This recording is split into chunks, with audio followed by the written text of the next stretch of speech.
పిల్లలకి స్కూల్ పాఠశాలైతే పేరెంట్స్‌కి స్కూల్ పేరెంట్స్‌శాల.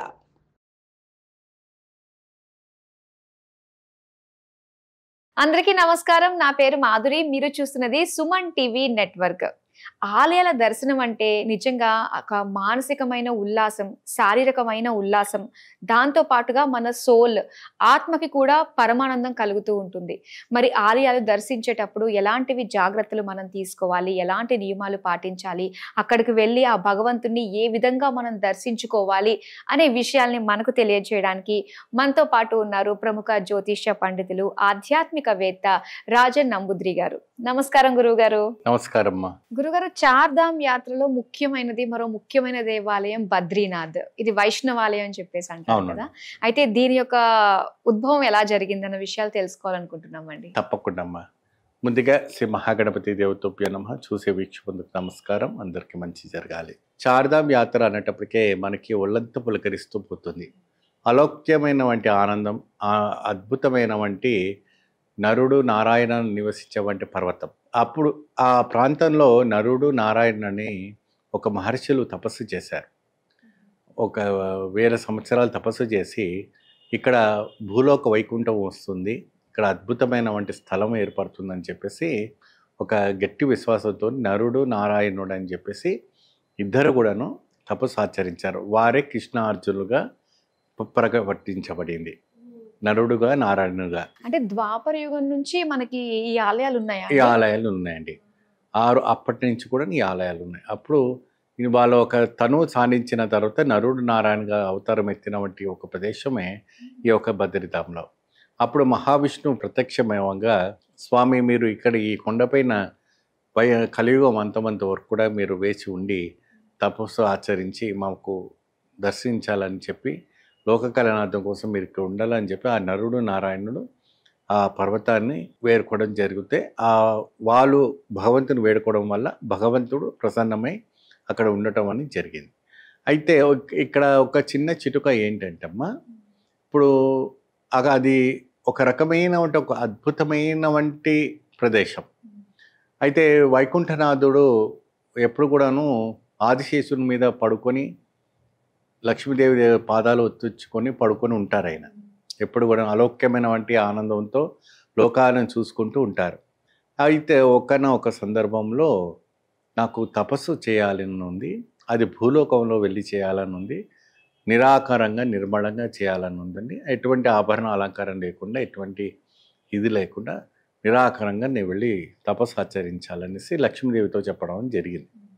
అప్పుడు ఆ వైకుంఠం అంతా కూడా నువ్వే చూసుకోవాలని చెప్పి ఆ లక్ష్మీదేవికి అప్పచెప్పి స్వామివారు భూలోకానికి దిగి వచ్చేసి ఎప్పుడైతే కూడా నరుడికి నారాయణకి వాకిస్తుంది, ఎప్పుడైతే కూడాను ప్రతి యుగముకు ప్రతి ఒక్క సందర్భంలోనో లేదంటే 10,000 సంవత్సరాలకు అటువంటి ఒక సందర్భానికి నరుడి పర్వతం నారాయణ పర్వతం దగ్గరకు వస్తుందట. అక్కడ దేవప్రయాగ అనేసి మనకు కనపడుతుంది. అప్పుడు ఆ దేవప్రయాగ దగ్గరనే స్వామివారు ఆ దర్శనాన్ని ఏర్పరుస్తారని, అప్పుడు కంప్లీట్గా బద్రీనాథ్ మూసుకుపోతుందని ఒక ఇతిహాస పురాణాలు మనకు చెప్తున్నాయి. ఇది సత్యం, ఇది పునర్వ సత్యం.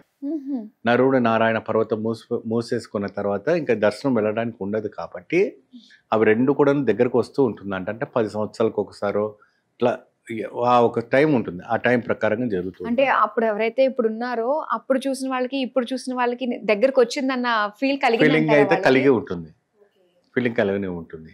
ఆ ఒక పర్వతం అనేది దగ్గరకు వస్తూ ఉంటుందట. అయితే అప్పుడు బద్రీనాథ్ అనేటప్పటికి ఏంటంటే ఒక నారాయణుడు నిర్మలమైన వంటి ప్రశాంతంగా ఆయన వచ్చి తపస్సు ఆచరించుకునేటప్పుడు మొత్తం మంచు కూరుకొని మొత్తం మంచుతో ఆయన కప్పిపడి ఆయన తపస్సు భంగం ఎక్కడ అవుతుందని చెప్పేసి బదిరి వృక్షం అంటే ఏంటంటే రేగుపండు చెట్టు. అక్కడ వాళ్ళు రేగుపండుని బదిరి వృక్షం అంటారు. ఆ బదిరి వృక్షంతోని ఆవిడ గారు ఆ ఒక రేగుపండు వృక్షం లాగా, లక్ష్మీదేవి ఒక రేగుపండు వృక్షం లాగా నిలబడి ఆయన ఎప్పటి వరకు తపస్సు చేస్తుందో అప్పటి వరకు కూడా ఆయనతో పాటు ఆవిడ నిలబడింది అక్కడ.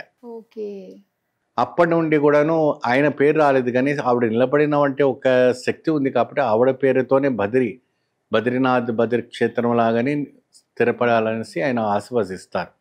ఆయన తపస్సు ఆచరించినట్టు ఆయన ఎలా ఉంటారంటే చతుర్ముఖంగా కూర్చొని చేతులు 2 జోడించి యోగ ముద్రలో కూర్చొని ఉంటారు. ఎప్పుడు కూడా మహావిష్ణువు శంకుచక్ర గదాహస్తాలో మనకు కనపడుతుంటారు. కానీ బద్రీనాథులో మాత్రం మనకి యోగ ముద్రలో కాలు మడకతో కూర్చొని నీలం వస్త్రం నీలధార జటాభవుతో నీలధారిగా ఉండి కనపడుతుంటారు. అక్కడ స్వామివారికి ప్రతిరోజు సాయంత్రం విష్ణు సహస్రనామతో స్వామివారికి విశేషమైనటువంటి అర్చన చేస్తారు. ఉదయాన్నే నిర్మలమైనటువంటి ఉత్సవ పూజ చేస్తారు. తర్వాత ఉన్ని పూజలు అన్నీ చేస్తారు. స్వామివారికి అభిషేక కార్యక్రమాలన్నీ చేస్తారు. చాలా అద్భుతమైనటువంటి ఒక కైంగర్యం. ఇక్కడ ఉన్నవంటి ద్వారకలో మథురలో అనేక రకమైనటువంటి దేవాలయాలు అలంకరణ చేసినట్టు విధానంగా అక్కడ అలంకారం అంటూ ఏమి ఉండదు. అక్కడ స్వామివారికి ఎప్పుడు కూడా చందనపు లేప్యముతో అలంకరించబడుతుంటుంది.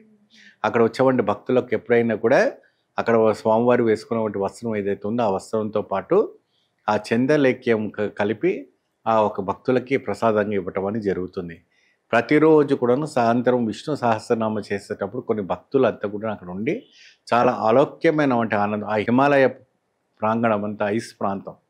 ఆలయంలో మీరు చూడండి, బయటకు వస్తే -డిగ్రీ ఉంటుంది. మీరు ఆలయంలో వెళ్ళిన తర్వాత టెంపరేచర్ అంతా హాట్గా ఉంటుంది.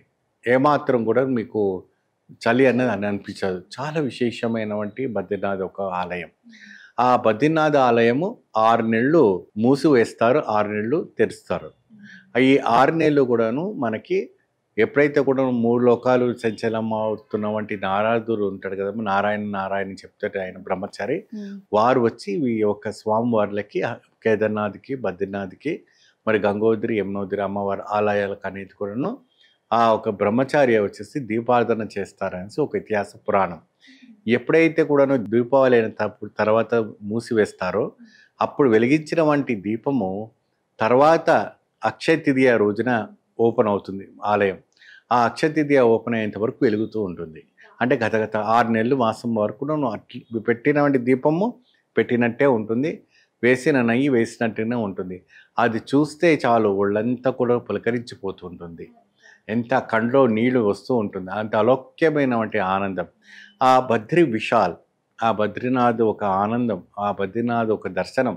వేల లక్షాది జనాలు ఇప్పుడు అందరూ కూడాను ఆ ఒక బద్రీనాథ్ని దర్శనం చేసుకుంటే వైకుంఠానికి వెళ్తామనే ఒక గట్టి ఒక విశ్వాసంతో స్వామిని దర్శనం చేసుకుంటే ఒక మహా అద్భుత ఫలితం లభిస్తుందని ఒక గట్టి విశ్వాసం. అక్కడ మనకి స్వామివారి దగ్గర ఒక కుండ ఉంటుంది. ఆ కుండ అంటే వేడివేడిగా కుండ వస్తుంది.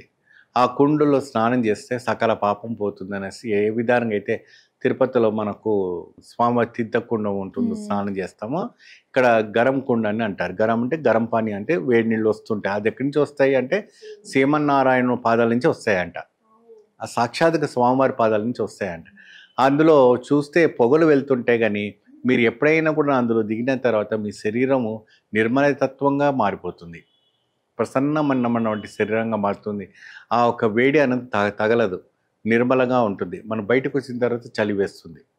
మనం చూస్తే కింద మనం కాలిపోతుందేమో, తోలు చూపుతుందేమో అనుకుంటాము, అంత వేడిగా ఉంటాయి. కానీ దిగితే మాత్రం మనకి ఏమనిపించదు, ఒక ఏ మాత్రం. కానీ అన్నం ఉరుకుతుంది. మన తర్వాత అక్కడ రైస్ కూడా దాంతో ఆ నీళ్ళలో ఉడికిస్తారు. అంతటి మహోత్కరమైన విశేషమైనటువంటి క్షేత్రం. జీవితంలో ఒకసారి అయినా ఎంత డబ్బులు ఉన్నప్పటికి కూడా ఈ యొక్క పుణ్యక్షేత్రాలు దర్శించకపోతే జీవితం వ్యర్థం అవుతుంది.